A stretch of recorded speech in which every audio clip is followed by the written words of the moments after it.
Hello everybody and welcome back for more Let's Play The Legend of Zelda Majora's Mask. In the last episode, we got turned into a Deku Scrub somehow, and in this episode, we're gonna go outside here. Dawn of the first day, 72 hours remain. And we are now in Clocktown. And Clocktown here is gonna be our central hub world, per se. Because, we're gonna be coming back here a lot of times, and, there's lots of stuff here, because, it's kind of a central theme here. He gives me the creeps. That mask salesman was a... Sorry, just thinking aloud. What were you gonna say? But 3 days? Even if we never sleep, that still leaves us with a measly 72 hours. Talk about demanding. Well, don't just stand there. We're going to see the Great Fairy. Look, you want to find the Skull Kid, don't you? The Great Fairy will know what he's up to. She watches over everything. And just between you and me, the Skull Kid is no match for the Great Fairy. Go to the shrine near the North Gate. You'll find the Great Fairy in there. Alright, so that's actually what we gotta do to realize, we had to find some way to, reverse all this here. Now, the Happy Mask Salesman said something about, him leaving in 3 days. Now, I mean, that could be one reason, though. But as you can see here, you see the little timer right down at the bottom? That's actually your clock. And there is a reason for that, which, for reasons that we'll see in just a minute, though. I was trying to Z-target that, that one guy that's up on the roof, but I wasn't able to do so, because Title wasn't going up there. So, if you look up in the sky, see that right there?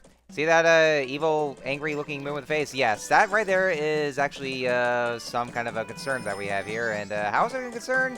Well, I mean, I'll have to show it off later on, and then we'll have to just find out in a sec here. But, I mean, there's a lot more things to talk about here. So, now that we're Deku Link, we can't really leave this way. So, the reason being is because the guards here see Deku Link as just a simple child who can't really, who shouldn't be leaving without any adult supervision. So, I mean, I guess it kind of makes sense, though, but yeah, for right now, we're just locked in. But, I mean, it's kind of justified, though, because this is merely just some kind of a tutorial right here. So, so like I said, it was like a 3-day cycle, so it's just like the first 3 days. So, yeah, basically what Majora's Mask is that, it's actually a whole cycle here where, they have this, some sort of a time limit here, based on days you have. And then we go hop here to the laundry pool. Please hear my plea. The Skull Kid has assured me that I couldn't read it fast enough. Please find a way to return me the fairy found in the North Clocktown. So, something happened to the Great Fairy then, huh? I mean, I guess she must have gotten her ass handed to her by the Skull Kid somehow, and then maybe this is what happened. But yeah, you'll just see her here with, how fast the clock is ticking. But, there's there'll be more to explain, and because there's probably just gonna be a lot to talk about before then. But yeah, you wanna make sure that to keep the clock right here in mind, right here, because you can just see right here. So I mean, that's kind of what the game is. I know one of the things that people aren't really much a fan of is the pressure here. Now, first and foremost, there's this. How are you? What's this? Green clothes? White fairy? Sir, could you by chance be a forest fairy? Oh my! My name is Tingle. I think I am the same as you, sir, a forest fairy. Alas, though, I am already age 35. No fairy has come to me yet. My father tells me to grow up and act my age, but why? I tell you, Tingle is a very reincarnation of a fairy. Oh yeah, Tingle, hi. Now while I stand there waiting for a fairy of my own, I sell maps to help out my father. Lucky, you're so lucky to have a fairy. I know, we should be friends. Yes, in exchange, I'll sell you a map for cheap as a sign of my friendship. Will you buy one of Tingle's maps? Yep, we'll buy one of the maps here. Yippee! So we got the map of Clocktown for 5 rubies. So basically what Tingle does is that he sells maps here, which you're going to want to get, though, because, that's kind of what we need here is some maps. Well, call again! Tingle, Kululimba! These are the magic words that Tingle created himself. Don't steal them! Yeah, okay. No copyright infringement here. So yeah, Tingle. Everybody knows Tingle. Nintendo loves this guy for some reason. And yeah, I mean, I couldn't really stand it. I mean, Tingle isn't so bad in this game, though. But wait till we get to Wind Waker, though, because Wind Waker, God. It's kind of disturbing. Anyway, so here we have the fairy fountain, and yeah, we see something happened to the Great Fairy, but we got one of the fairies back, so we should be able to bring over here. Ah, yes. Hi there, Great Fairy. You're still half naked in an E-rated game. Fascinating. Tattle, and you, young one of the altered shape. Thank you for returning my broken and shattered body to normal. I am the Great Fairy of Magic. I thought that Masked Child was helping me, and I grew careless. All I can offer you now is this. I shall grant you magic powers as a sign of my Oh, that's right. I forgot to do the voice for Ocarina. I mean, I just remember I was doing some kind of a suggestive voice for Ocarina of Time, and I completely forgot to do that. My deepest apologies, folks. I'll change that in just a sec. Yeah, I guess I was just kind of rushing through here. So anyway, so she's giving us this some new magic here, and we actually got our magic for the first time. I feel so alive! You've been granted magic power in your current form. Press B to shoot bubble blast. Press and hold B to blow a big bubble. So we can basically shoot snot bubbles, shooting loogies somehow. Gross. The man who lives in the observatory outside of town may know of the Skull Kid's whereabouts, but be careful. You must not underestimate that child's powers, kind young one. If ever you return to your former shape, come see me. I shall give you more help. Yeah, that was the voice I used, the performance I used when I did the voice of Great Fairies in Ocarina of Time, and I completely forgot about that, and so I just went for a completely different voice. So my apologies. I mean, I only finished Ocarina of Time last year though, and I've done the other Let's Plays and among other shit that I had to do. So I mean, you know, just go easy on me there, folks. Anyway, so what we're doing next here is we're gonna shoot this. Yeah, we're gonna hog those loogies over that balloon here. And there's this guy here. Are you the one who just popped that up here? Not bad for a Deku scrub. That's racist. We bombers have a hideout that leads to the observatory outside town. You need a code to get in. Maybe I'll tell you what it is. But don't think you're getting in that easily. I can't just tell you what the code is. You have to pass my test first. Are you ready? Yeah, okay, fine, sure. Alright, line up, guys. So these kids here are basically some part of a secret organization that, I don't know, what do they do? I mean, we'll see. I mean, I guess they just help people. So what we gotta do is that we're basically, they basically want to play hide and seek. And so, there's gonna be 5 of the bombers here, and what we have to do, like, we have to get the code from them. And so in order to get it, then we have to go find them hiding over in each area of Clock Town, and then, and actually catch them so that we can actually be able to pass the test. So yeah, that's the objective. Just find all the brats and then just catching them. Let's see. What was I? I was going to say something else and I forgot what it was. I think that's all there is to say about like the whole gist or some of the gist about this here. So yeah, like I said, you know, we're still stuck in Clock Town because we can't really go anywhere else as Deku Link. But I mean, it's only the tutorial, and then after we continue on, after we finish up the first 3 days, and then well we go on with something else, then that's when the game will truly open up, though. But we'll see how it is after this whole thing unfolds. So Clock Town here actually has some different sections. Like there's north, south, east, and west, and then there's also the laundry pool. And it's a pretty big one, but there's like quite a bit to do, and we're gonna be here a lot of times because it's basically the like I said, the main hub world for this game here. So yeah, you'll just be going here quite a bit for quite a lot of times. So, I do want to talk about, like, some other things, with how I'm playing this game, I guess my kind of history with it, because like I said, I freaking love this game. Now, I understand that, not everybody is going to be real big fans of the game, like, especially coming right after Ocarina of Time, because Majora's Mask is very different, though, and they're going to be put out by that, by the time limit you have here with the whole 3-day cycle and all that, and, there's like some different things, like, structured differently, and, some different themes and all that. And, as much as I really do love this game to death, but I can definitely understand that people can be a bit put off by the game's structure. And, oh yeah, and somehow this kid can actually get right into the corridor, and you can't really get to him because a guard will try to block you. But, yeah, I can definitely understand why some people wouldn't really like this game. Like, even some of the hardcore Zelda fans, and they say that Majora's Mask isn't, right for them because, like I said, it's very different for the way it's structured, and it may kind of be a little bit removed from a traditional Zelda game. I mean, it's the themes of the traditional Zelda themes are still there though, but it's still very different in a way, and so not everybody's going to be a real big fan of it. If they like more of the traditional Zelda, like especially after Ocarina of Time. So that much I can understand. It can be very dark. That's just what it is. And then with and all the here, but I just love this game for those reasons. Like, maybe for one thing, for depressing. Let me stop myself there. So this right here is a code that, well, it's actually, well, it's not going to be very much the code, but this is actually the code that's going to be showing me. So once the bombers give you the code, you want to make sure to write this down because you won't be able to, like, it's going to be hard to remember what it is. And the reason that you want to write this down, though, is because the code to get into the bomber's hideout is going to be randomized for each time you play the game.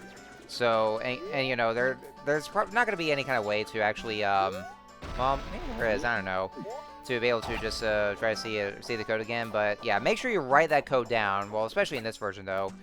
I think the 3DS version might actually allow you to see it again, but, well, as far as I remember. But yeah, make sure you have the code down because, like I said, it's, you know, it always randomizes for each time you play the game. But now we got the code here, and since we got a lot of time to kill, there's actually one kind of minigame we can do. This here is the Deku Scrub Playground, and basically what it is, that it's basically like some kind of 3-day kind of thing. Like, you know, if you go back the next day, then you play again, and then and then at the third day, then you get some kind of a special reward. As long as you beat the record for this here. So what we got to do is that you have to fly to the platforms for the Deku Flower and grab the rupees that are on there. And the key here is that you want to make sure that you want to beat the record for this mini game. So if you beat the record, then you'll get a special prize, and we'll see actually what it is. But we're not gonna get it right away though, because it's actually a 3-day kind of a chain there. So you want to make sure that you want to aim yourself right once you get onto the platforms. But you know, since Link will tire himself out for these as he paraglides over to the or those platforms, and I know it probably wouldn't exactly be called paragliding per se. I'm always just thinking of Breath of the Wild and Tears of the Kingdom with a paraglider, but yeah, you want to make sure to aim it right to get those rupees. Now this one isn't so bad because it just goes up and down here. Now, I do want to say this though, that so as you can probably tell right here, how, you know, the whole game or video resolution looks so goddamn good, and I will say it does. And I mean, you guys might be wondering, like, am I really playing this on the N64? Well, actually, guys, no, I am not, because I'm actually playing this on the Nintendo Switch Online once again. And the reason I'm doing that, though, is because, well, there's actually two reasons, though. First reason being is that I was originally going to be playing this game on my N64 console with the, using the games, the original cartridge, you know, because I actually still do have the physical copy of Majora's Mask, the gold cartridge, and I actually like how the sticker looks because of how holographic it is. But yeah, I was originally going to play the game on the original N64, the original hardware. But for some reason, like, you know, I actually did get a new one from online, and I thought I got a working one. But once again, I'm having some real shitty luck with this one here, and that the N64 I had keeps on crashing. Like, you know, every time I start the game, it keeps freezing constantly. Like, I was able to get the first couple of episodes recorded for the first 3-day cycle, just fine and well. But then when I get to the second episode, like, it keeps on freezing and crashing every time I load the file somehow. So yeah, all the other N64 consoles I've had have been giving me issues. Like, the first one being that it keeps on resetting itself. Second one keeps on saying no controller, even though I have a controller plugged in. So yeah, I've been having some real shitty luck with this one here. Well, with getting N64 consoles, and so I say, you know, I guess it's probably not worth it. So that's why I decided that, you know what, I mean, if it's going to do that, then, I mean, I might as well just go ahead and play it on the NSO. And so, from what it also turns out, those of you who might not know this, one great thing about this, though, is that the Nintendo Switch Onlines actually have their own controllers, so therefore, like, you know, the controllers for each of the consoles. And so, therefore, like, let's say, for instance, for the N64 games, they have, oh yeah, Night of the First Day, 60 Hours Remain. The N64 games, they will have their own, you can actually purchase a very own N64 controller, like a replica of it, that actually fully functions just as well. Also, first enemy here, let's give it a bio. What? You don't even know about the Skulltula? It's protected by a hard shell, but its stomach is soft. So yeah, I'm actually just going to bio those once again. We can't really do anything about the Skulltula, because I try to kill it, and then Link keeps getting knocked back.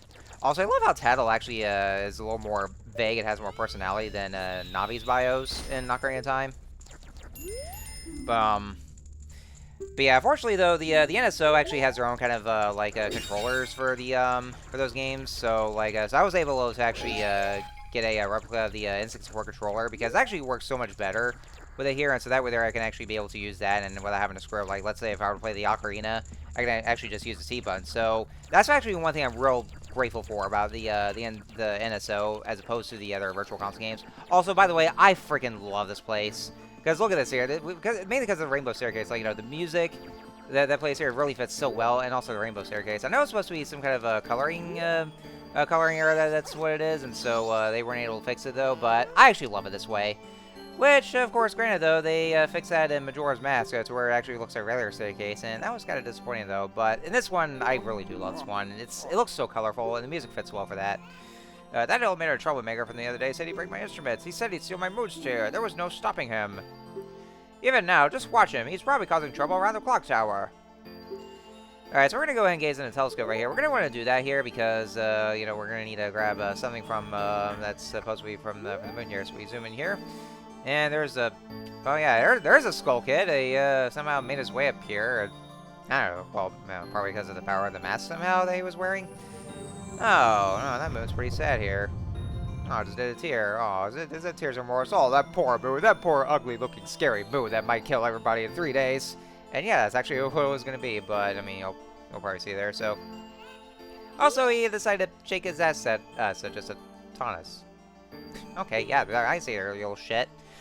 What was I gonna say? But yeah, anyways, so, yeah, same thing with the other, NSO console games, like, you know, for the NES, yeah, the NES controller and the Super Nintendo controller. Probably gonna use those for the other games I did for the, Super Mario Bros. Super Marathon, but I think the Pro Controller is actually fine as it is, but if I was gonna play N64 games, I actually would rather use the N64 controller, because it's so much easier with that one right there as opposed to the Pro Controller, because the right analog stick when using the Ocarina is more sensitive, and it's not as good. And also because, like, you know, with aiming the bow and arrow, then it actually feels more natural with the N64 control stick. Now, the next thing I'm going to do is, you see that Scarecrow over there? So, since we currently don't have any kind of tools necessary to be able to skip the time, talk to the Scarecrow here. Yeah, remember the Scarecrows from Ocarina of Time that, like, you know, just teach a song? They actually have the same kind of function there, but they have something else here. So what you do is that he's offering to dance with him, to basically just ignore the time and actually skip ahead to the next day, or like basically like if you dance with him, then he'll skip to either the next night or the next day, like in some kind of a pattern. So like so since I'm dancing him right now, then we'll just skip over to the second day. Speaking of which, dawn of the second day, 48 hours remain. So yeah, you'll see that, like, with how it counts down to which hours they go down, which I know people love to use whenever a new Zelda game comes out. Because, you know, just people do it all the time whenever there's, like, 3 days left for a new Zelda game. Alright, so we're going to say no to that one here. And so we're going to want to stick with the second day for right now, because we want to go back to the Deku Playground to do the minigame again, because there's going to be a new difficulty setting, but we're going to do that and do the same thing with a new record and all that here. But I'll actually show you something else while we're in the second day, so... Anyway, go back to what I was saying about why I'm doing the NSO version. So yeah, that was the first reason, because of the constantly crashing at 64. The second reason is because I think it's actually much better off to actually, like, you know, in the scope of a Let's Play of Majora's Mask, and considering how it's structured, there's actually there actually is a reason here, but you know, the other main reason is because, you know, when I'm doing a Let's Play of Majora's Mask, I'm actually better off just doing the NSO version or the Wii U Virtual Console version if I had to, because those versions they have the save state feature, and for a game that, you know, probably see here, like in terms of saving, it's better off doing that because of the save state feature, and when I'm doing a Let's Play of it, then it's probably a good idea to do so. So I'm actually much better off doing this anyway. But other than that, though, like, you know, seeing I'm playing the NSO version, that, you know, it's all in HD here, it looks so much better like that in terms of how pixelated it is. So, anyway, so you see right here, so you notice how the moon has got bigger here. That's actually the reason why there's a clock right here. So, as days goes by, the moon actually gets a little bigger. And by the third day, well, I guess we'll just have to see there, because, you know, the moon gets so much bigger, and to the point that once it gets big enough, and then it'll crash down, it'll kill everybody. So that's the reason why the clock exists here. So you actually have 3 days to do all this. And, you know, and for right now, like, you know, it's actually very speedy for this moment here. And so only for like 3 in-game days here. In real time, however, it actually takes 52 minutes. 52 minutes. So you guys may be thinking, oh shit, I don't want to play this game anymore. I really don't. I can't handle the pressure. And I can understand that. Like, I wholeheartedly understand this whole thing. However, there will be some kind of ability that we can have with the Ocarina itself in order to actually manipulate that kind of thing, which will take off tremendous pressure. But we'll talk about it, like, once we actually do get the Ocarina back from the Skull Kid, because that's actually our main objective right now, is that we have to find the Skull Kid, and then we have to do something about it, and then we have to get the Ocarina back, because that's what we need to do. Alright, so the next minigame is this is actually more difficult. As a matter of fact, I actually hate this one, though.